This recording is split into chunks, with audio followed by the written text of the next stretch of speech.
এই ৮০ বছরের বৃদ্ধ লোকটি যখন একটি সবুজ সতেজ গাছকে হালকা করে ছুঁল, পরের মুহূর্তেই গাছটি শুকিয়ে কাঠ হয়ে গেল। সে বুঝতে পারল তার ভেতরে অন্যের জীবন শুষে নেওয়ার এক ভয়ানক শক্তি চলে এসছে। সে সোজা একটি হাসপাতালে গেল এবং সেখানে এক তরুণ ডাক্তারের ঘাড় চেপে ধরল। কয়েক সেকেন্ডের মধ্যেই ডাক্তারের চেহারা বৃদ্ধ হয়ে গেল, কিন্তু বৃদ্ধ লোকটির শরীর ঠিক হতে শুরু করলো। এখন তাকে ৩০ বছরের এক যুবকের মতো দেখাচ্ছিল। সে আরও মানুষকে ছোঁয়ার চেষ্টা করলো, কিন্তু অন্য একজনকে স্পর্শ করতেই দেখল তার শক্তি আর কাজ করছে না। সেই বৃদ্ধ লোকটি ভাবল, যদি তার শরীরের রক্ত বদলে ফেলা যায় তবে হয়তো কাজ হবে। সে এক ব্যক্তির শরীর থেকে রক্ত নেওয়ার পরিকল্পনা করল। সার্জারি করা হলো এবং রক্ত বদলানোর সাথে সাথেই তার পুরো শরীর আমূল বদলে গেল। এখন তাকে মাত্র ১৮ বছরের এক কিশোরের মতো লাগছিল এবং তার পেশিগুলো হয়ে উঠল অনেক শক্ত।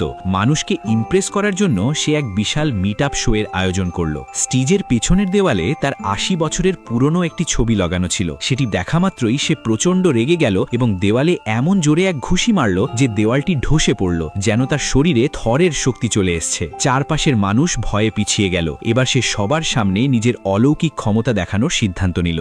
স্টেজে একটি ছোট বাচ্চা ছিল যার পা ২০ বছর ধরে অচল ছিল। লোকটি বাচ্চার সেই শুকিয়ে যাওয়া পা স্পর্শ করতেই জাদুর মতো কাজ হলো। বাচ্চার পা নড়তে শুরু করলো এবং সে ধীরে ধীরে দাঁড়িয়ে পড়ল। সবাই স্তম্ভিত হয়ে গেল। কিন্তু লোকটি এখানেই থামল না। সে এবার এক তরুণীর দিকে এগিয়ে গেল যার ব্লাড ক্যান্সার ছিল। সে তার ঝরে যাওয়া চুলে হাত রাখল। মেয়েটির মুখ উজ্জ্বল হয়ে উঠল এবং তার চোখে প্রাণ ফিরে এলো। এরপর ভিড়ের মধ্য থেকে এক লোক সামনে এলো যার পুরো শরীর আগুনে পুড়ে ঝলসানো ছিল। সে তার শার্ট খুলে ক্ষতগুলো দেখালো। লোকটি তার পোড়া জায়গায় হাত ছোঁয়ালো এবং